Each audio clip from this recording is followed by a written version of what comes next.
The sun came through my bedroom window, illuminating the small details of the environment that, until then, were just shadows in my memory. I was lying in bed, surrounded by pillows and a silence that seemed to echo in my mind.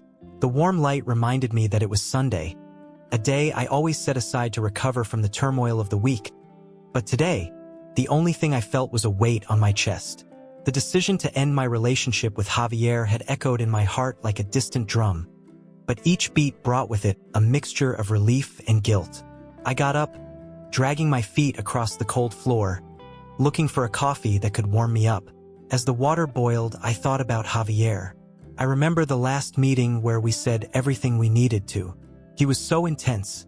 His dark eyes seemed to catch fire when I stated what I felt. "Clara, don't do this. You can't leave me," he pleaded, his tone thick with desperation. "I can't go on with this, Javier. It's wrong, and I can't be the cause of your unhappiness," I replied, my voice shaking but determined. He slammed his hand on the table, causing the mug I was holding to almost slip off. "Don't you understand? I need you. Ana doesn't make me happy like you do." Those words still echoed in my mind, like a tortuous mantra. I didn't want to be the reason for anyone's unhappiness, least of all Ana, the woman who undoubtedly deserved to know the truth. The weight of betrayal consumed me, and I knew I needed to change my life. After preparing my coffee, I sat at the table, looking out the window. The sun was shining, but the world outside seemed distant and unreal. Ana's image overcame everything. I had seen her face once, at the beginning of my affair with Javier, and the pain in her eyes hit me like an arrow. How could I have let myself be carried away by a love that wasn't mine to have? The phone rang, breaking the silence. It was a message. My heart accelerated when I saw a friend's name. "Clara, did you see what happened to Ana? She's going through a difficult time. We need to help her." Those words hit me like a bucket of cold water. The guilt I had tried to bury returned with a vengeance. I could help Ana, maybe even make amends for everything I had done. But what if she found out who I really was? Your husband's mistress? The thought left me paralyzed. With a confused mind, I grabbed my bag and left the house. The way to Ana's house seemed longer than usual. Every step was a reminder of what I had done, and at every turn, the fear of rejection grew. The sun now seemed like a burden, and the people around me, mere shadows that hurried past, oblivious to my torment. When I arrived at Ana's door, I hesitated. I knocked lightly, and the sound echoed, a sign that I was about to enter a world that I myself had helped to destroy. The door opened, and I saw Ana, with swollen eyes and the expression of someone who had cried a lot. His gaze met mine, and a wave of distrust passed across his face. "What are you doing here, Clara?" she asked, her voice shaky but firm. I heard you're going through a difficult time. I just wanted to check on you," I replied, trying to remain calm. "How am I? Do you really care? Or are you here because of Javier?" Her tone was sharp, and her anger was almost palpable. "No, Ana, I'm not here for him. I broke up with Javier," I confessed, feeling that each word was a step towards the truth, but at the same time, an immense risk. She looked at me, her expression slowly shifting between disbelief and pain. "You think this is enough? You destroyed my life and now you tell me it's over? What do you want?" "I want to help you. I want to make things right," I replied, sincerity showing in my voice. "Please let me help." Silence hung between us, and I knew that this was the first step on a journey that promised to be full of challenges and, who knows, redemption.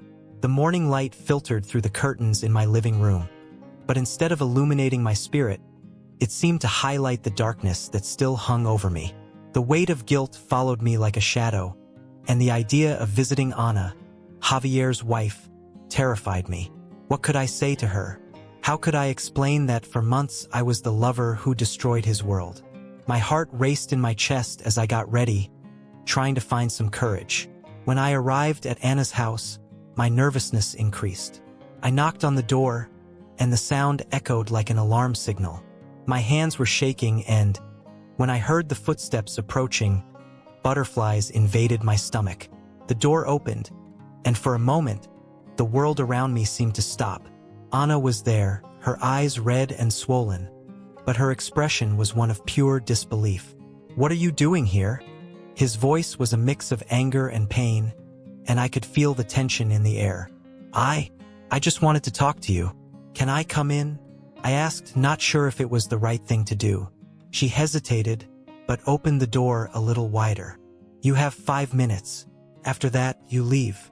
I walked in and felt like an intruder in what was supposed to be a home. The atmosphere was charged, and the smell of fresh coffee contrasted with the heavy atmosphere. I sat on the sofa, and Anna positioned herself in an opposite chair, keeping the distance between us. "Why are you here? You have nothing to do with this," she said, her tone cold and cutting. "I know I don't have it, but I'm sorry about what happened. I shouldn't have gotten involved with Javier. I didn't know you were hurting so much." Anna crossed her arms, her gaze challenging. "Do you think I will believe your excuses? You were his lover. This cannot be undone with words. I'm not here to defend myself. I'm here because I want to help. I know this may sound absurd, but I've decided I need to do something right, and that includes you." She let out a bitter laugh. "And what do you think you can do? Will you give me advice on how to deal with my husband's cheating? You are no friend, Clara." I sighed, feeling frustration building inside me. "I'm not friends, but I want to be. I can understand your pain in a way that you may not realize. I went through this too, even if in a different way. I just want you to know that I'm not here to hurt you. I want to help you get back on your feet." Anna was silent, and her gaze seemed to be lost in thought. The tension in the air was palpable, and I wondered if she would really give me a chance. Finally, she spoke, but her voice was calmer. "What do you have in mind? We might meet sometimes. Talk, do something together. You don't have to go through this alone. I can help you find a way forward," I proposed, trying to hide the insecurity that still consumed me. "And you think this will make me feel better? Have a conversation with the woman who was my husband's lover." Disbelief was written all over his face. "I don't expect you to forgive me now, nor do I know if you ever will. But I want you to know that I'm really here. I can be a support, if you let me," he said, feeling that every word was a step toward redemption. Anna watched me for a long moment, as if weighing my words. Then, with a deep sigh, she finally gave in. "He is well. I'll give you a chance. But don't think this will be easy." I felt a wave of relief mixed with anxiety. "I don't expect it to be, but I promise I will do my best." As the days passed, our meetings became a safe space, where Anna began to open her heart, revealing her insecurities, her frustrations. The road would be long, but little by little, I felt that we were forming a genuine connection, even if it was still marked by the scars of the past. And so, with each conversation, I also began to free myself from the chains that bound me to my error. When the friendship between Anna and I began to blossom, I could not imagine that it would also be the stage for one of the most painful moments of my life. As the days went by, our conversations became more frequent and deeper, and I felt closer and closer to her. Anna was a strong woman, even if she couldn't see it yet. She had faced Javier's betrayal and, despite the pain, continued to rise. I admired this strength, but at the same time, guilt consumed me. One rainy afternoon, we were sitting in a cozy cafe, drinking tea and discussing plans for the future. The smell of fresh coffee mixed with the sweet aroma of homemade cakes, creating a welcoming atmosphere that contrasted with the storm outside. "Clara, I think I need some time alone," Anna said, breaking the silence that had settled between us. Her gaze was distant, as if she were lost in dark thoughts. "It's okay, Anna. I understand," I replied, trying to hide the concern in my voice. "But don't hesitate to call me if you need someone." She nodded, but there was a shadow in her eyes that made me uneasy. "It's just, I feel like I need to reconnect with myself, you know? After everything that happened, it feels like I lost a piece of myself. You are stronger than you know, and I'm here, whenever you need me," I said, but deep down, I knew it was Javier's betrayal that was consuming her. The rain increased, and we lost ourselves in conversations about the dreams we had left behind. With each laugh, I felt lighter, but Javier's shadow still loomed over us. And then, everything changed. The following week, we decided to go to an art exhibition, something I had always wanted to do with Anna. I was excited and hopeful that a fun day would help us shake off the ghosts of the past. But as we walked among the paintings, something unexpected happened. "Clara, look at that photo," Anna said, pointing to a black and white image of a couple in love. My eyes widened when I realized it was a photo of Javier. He was there, smiling, next to another woman. Anna didn't notice the tension that took over my body. "It's beautiful, isn't it?" she continued, without noticing the change in my countenance. I couldn't speak. My heart was in my throat, and I knew I would need to open up to her. "Anna, I need to tell you something," I finally managed to say, my voice shaking. She turned to me, her eyes curious. "What are you talking about, Clara?" I took a deep breath, feeling guilt weigh on every word I was about to say. "I was Javier's lover. For months, I didn't know you existed." The silence that followed was deafening. Anna's look changed completely, and I saw her confusion turn into pain. "What? Are you kidding me?" "No, Anna. I'm sorry. I didn't know he was married when it all started. I just wanted you to know the truth," I said, my voice barely above a whisper. She took a step back, as if I had physically hurt her. "So this was all just a lie? How could you? I trusted you." "I know, and I deeply regret it. I'm not the person you think I am," I said, my voice breaking. "I just wanted to help you. Be your friend. I didn't want to cause you any more pain." "Friend? How can you call me a friend after all this?" Anna was in shock, her emotions running high. "Because I want to do things right. I want to help you get through this. I'm here, willing to do whatever it takes," I pleaded, feeling tears streaming down my face. Anna looked at me, her eyes full of anger and sadness. "You can't just fix this, Clara. You destroyed my life." And with those words, I felt that our friendship, which had begun to form between laughter and confidences, was crumbling before my eyes. I knew I had to fight for this friendship, but the damage was done. The weight of betrayal, now exposed, cast a shadow over everything we built together. The cafe was full of life, the aroma of fresh coffee mixed with the soft sound of conversation and laughter. I found Anna sitting at a table in the corner, with her head down, absorbed in her own thoughts.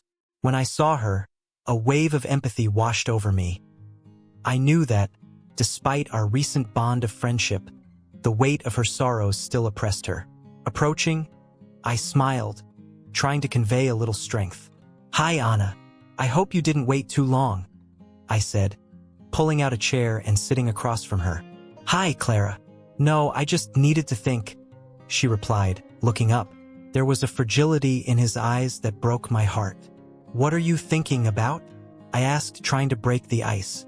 "About Javier," she sighed, as if the name itself were a burden. "About what I do with him. He's planning a romantic weekend for us. He doesn't know that I know everything." Those words hit me like a blow. What had I done to deserve to be in the middle of all this? Anna, the woman I was trying to help, was also the wife of the man I loved, and who destroyed me. The conflict within me was palpable. I don't know what to say, Anna, but you need to protect yourself. He's not who you think he is," I said, trying to keep my voice steady.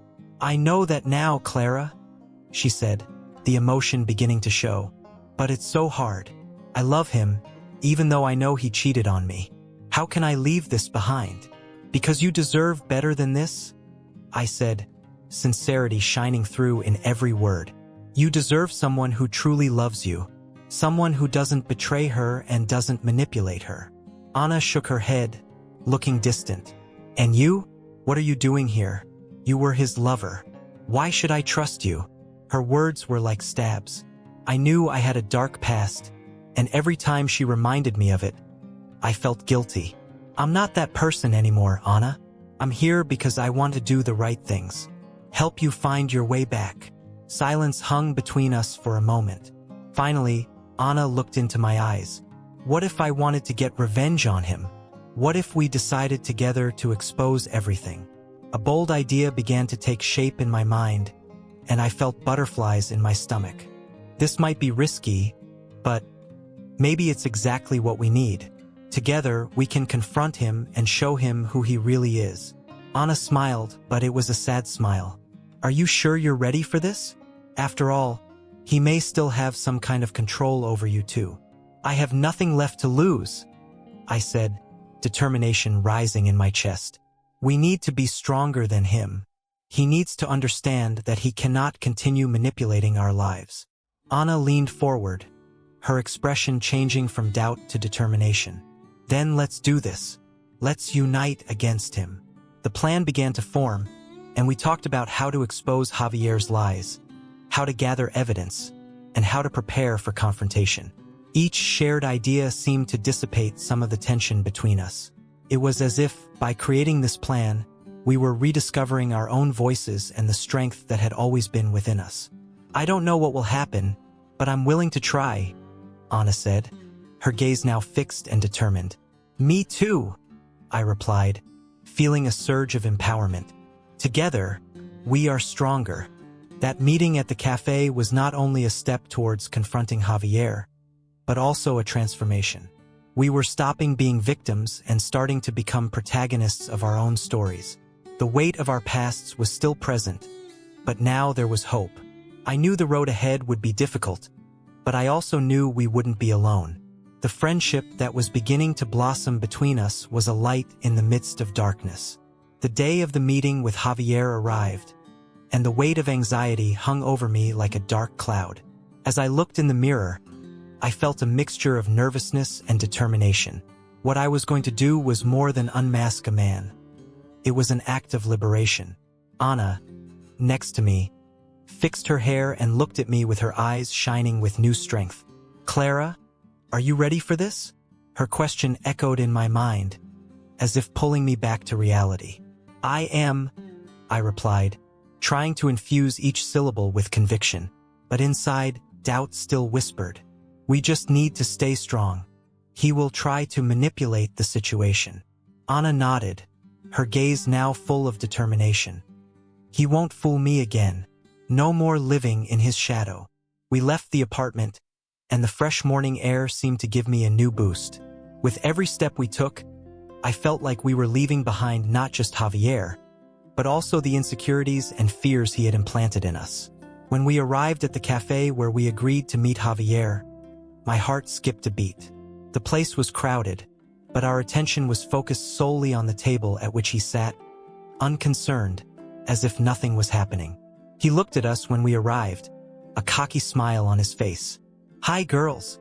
What a pleasure to see them together, said Javier, with a tone of voice that sounded more like a provocation. He had no idea what we were about to do. We need to talk, Javier, Ana said, with a firmness that surprised me. She pulled out a chair and sat down, and I followed her. About your lies. He raised an eyebrow, trying to maintain his posture. Lies? What do you mean by that? You know very well what we're talking about, I said, feeling the heat of anger rise. The promises he made to one of us and to the other. Your manipulation has no place here anymore. Javier looked surprised, but soon his gaze turned into a disdainful smile. This is just a misunderstanding. Clara, you know I've always been here for you. I'm not yours anymore, Javier, I said, and the words came out with a force I hadn't expected. And I am no longer the lover you manipulated. We know your true nature, and we will no longer allow you to play with our feelings. Ana took a deep breath and continued. I am no longer the woman who accepts lies. You destroyed our trust and our lives. Now, let us expose your betrayals. His smile fell, and I saw a flash of anger in his eyes. He tried to compose himself, but the tension at the table was palpable. Do you think you can intimidate me? This is ridiculous. Ridiculous is what you've done to our lives, I said, feeling adrenaline rush through my veins. You are not the man you say you are. You are a liar. Ana looked at me and, in that moment, I realized that we were united in a way I never imagined. our voices intertwined, echoing a truth he could no longer ignore. "Javier, you will have to face the consequences of your actions," Ana said, her voice now stronger. "Not just for us, but for all the women you deceived. It's time for you to stop hiding behind smiles and charm." He leaned back in his chair, as if trying to protect himself from us. "You are just two bitter women. They won't achieve anything. If you think you can continue like this, deceiving and manipulating, you are very mistaken," I said, feeling that every word was a cutting blade. "We are no longer afraid of you." The tension at the table was palpable. It was as if time had stopped, and for a moment, I felt alive, more alive than ever. We were there, firm and determined, ready to face the man who had caused so much suffering. "No more lies, Javier," Ana finished, and the determination in her voice made my heart race. "Today, you will answer for your actions." I knew that this was just the first of many battles that we would still have to face. But at that moment, the victory was already being savored. The truth was on our side, and together we were unstoppable. The sun was shining brightly that morning, and the atmosphere felt light, almost magical. Sitting at the kitchen table, while drinking my coffee, I couldn't help but smile as I remembered how much my friendship with Ana had evolved. It was a new phase, a deep breath after the chaos that had been my life until that moment. Everything seemed perfect, until the ringing of my cell phone brought me back to reality. It was a message from Ana. "We need to talk. Now." I felt butterflies in my stomach. What could be so urgent? Quickly, I grabbed my bag and went to the cafe where we used to meet. The place was peaceful, and sunlight streamed through the windows, warming the space. Upon seeing Ana, my heart accelerated. She was sitting, her expression tense, her fingers nervously intertwined. "Hi, Clara." She forced a smile, but I could see the concern in her eyes. "Hi, Ana. What happened? You look disturbed." I sat in front of him, worried. I got a message from Javier." She took a deep breath, as if gathering her courage. "He wants to find me. He says he needs to talk about us." "Don't do that, Ana." The interjection came out of me before I could control myself. "He doesn't deserve a chance. You know that." I know, but it's complicated." She looked down, her eyes full of tears. "I thought he had changed, that he could be different. But what if he's right? What if I'm wrong?" "Wrong about what? About a man who betrayed and manipulated you?" "Ana, you are stronger than that," I said, trying to convince her, but fear was visible in her eyes. "What if he's just trying to control me again? How can I know?" The anguish in her voice hit me like a punch in the gut. "I don't want to go back to being that insecure woman he made me out to be." "You don't need to. Look at us. Together we can face this. Let's expose Javier. Tell the truth. You are not alone." The determination in my voice echoed in the small cafe. At that moment, the cafe door opened, and there he was, Javier. His gaze searched Ana, and a chill ran down my spine. He approached our table, a cocky smile on his lips. "Hello, girls. What a pleasant surprise," he said with a smooth voice that sounded like venom. "Ana, I was thinking about you." "I don't think you're welcome here, Javier," I said, trying to remain calm. "Ana doesn't want to listen to you." "Ah, Clara, always so protective." He turned to me, his eyes full of contempt. "But you don't understand. I just want the best for her." Ana looked at me, and I saw the confusion in her eyes. "What do you want, Javier?" she asked, her voice shaking. "I want you to come home, Ana. I promise I will change. I can't live without you." He leaned in, as if trying to reach her heart, but I wasn't going to let that happen. "Enough, Javier," I exclaimed. "You can't keep manipulating the people around you. The only thing you did was hurt Ana and me. You can't play with our feelings anymore." Ana looked at me, her eyes shining with new determination. "I don't want this anymore, Javier. I'm tired of lies and manipulations. It's time for me to break free." Javier's expression changed instantly, and I saw anger bloom on his face. "You're making a mistake, Ana. I'll always be around." You can't escape me. I can, yes.